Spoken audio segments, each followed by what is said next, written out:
Hey, what's going on, guys? Welcome back to the channel. We're going to be playing some Shinobi Strikers, and we're going to get into another attack build in my best attack build series. I hope you guys enjoy the video. Thank you guys for all the subscribing you've been doing lately. I am just so proud of my channel, and I'm so proud of you guys for sticking with me through this journey on my channel. There's only a small percent of viewers who are subscribed to my channel.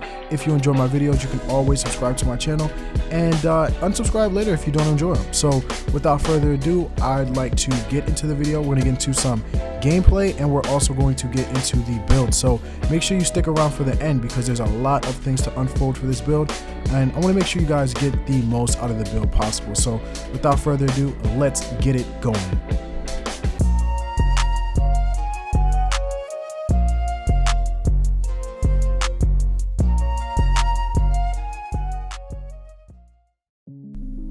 Alright guys, so we're going to go with the attack build. Obviously, we're going to use hand-to-hand combat as our weapon. Now, you can use the boxing gloves or the claws if you want. I don't really think that it matters. It's really just a style preference. Also, the ninja tools, kunai, I would say it's also a style preference, but it's really good to use kunai. I think people underestimate it. I see a lot of people try to use ninja tools, and kunai can really stop a lot of different things in this game.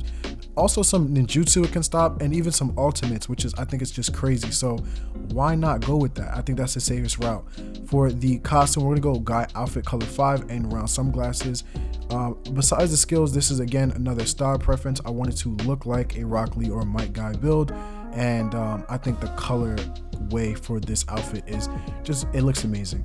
The ninjutsu is going to be Leaf Whirlwind, Leaf Rising Wind, high speed movement, and 8 inner gates formation. Now, Leaf Whirlwind and Leaf Rising Wind are just to be able to get really good combos and to have low cooldown. So it's perfect for an attack build. The only thing better for any attack build would just be Sharingan, to be honest. Then you can also go high speed movement or Shadow Clone Jutsu just to have the ability to have low cooldowns for your substitutions. 8 inner gates formation, obviously you die at the end. I just think it's flashy, it goes perfect with this build, and it's really fun, and it can change the tide of battle when you do get it. So I think that's great. Now for the top skill, we're gonna go power and spades. The bottom skill, ready and resolute, and the accessory skill is battle hardened. I changed these skills for most of this outfit, I believe. So if you do have this outfit, you may have to pay a little bit in the shop with 1010 to be able to change those skills. So without further ado, I think that's pretty much the build. We're going to get into the gameplay, and I'm going to break down some of the stuff that I do in the gameplay so you guys can understand how to use this build in the most efficient way possible. So let's get right into it. Okay guys, so this build is one of the more simple builds. I think it's a great build to have fun with, and a great build to not have, you know, too much specific things that you have to do, or too much circumstantial combos where you have to go into, you know, one jutsu to the next jutsu. You can kind of do it out of order any way you want. You don't even really have to spam the jutsu too much if you want to get into great combos. As you're an attack build, you'll have the advantage over especially range build and healing build. Now with defense, sometimes you're going to find a problem just because they have so much health, but I think that's when you really want to go into your jutsu. So as you see here, I'm really just trying to get into first place, so I'm trying to get that first 1 or 2 kills to solidify the first through third place, and then now you see I'm going directly for the person who's in first place. That way I can automatically jump up to first place just because you get more points. As you guys may know, in survival exercise you get more points for being for being in first place the longest, for surviving, and then for killing others who are in first, second, or third place. So that is really what you want to go for in a game mode like survival exercise.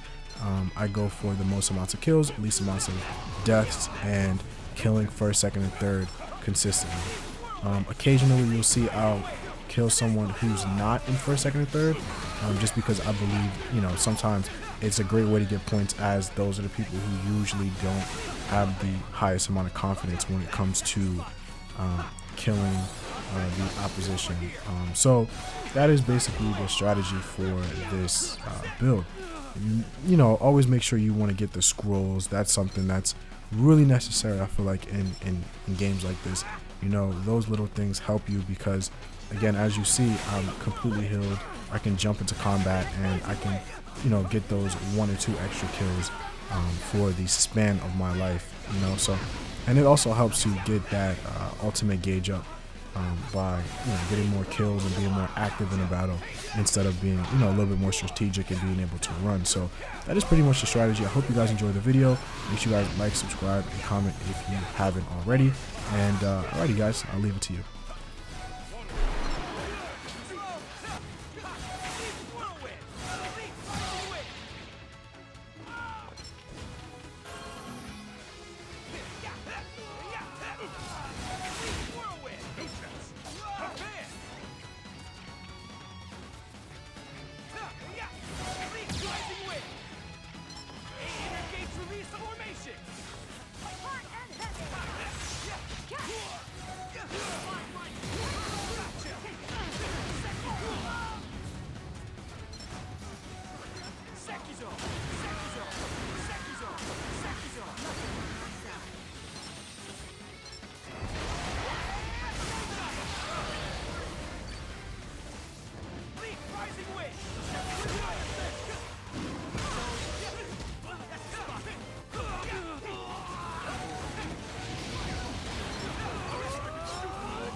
That was a good fight!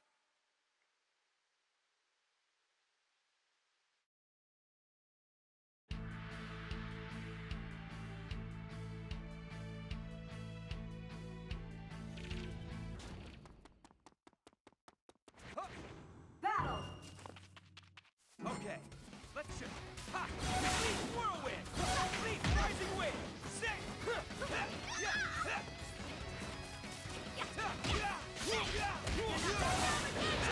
Gotcha! Complete whirlwind! Sing! Complete rising wind! Complete whirlwind! Go! Over here! Ha!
That's the spot! Whirlwind!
That was a good fight.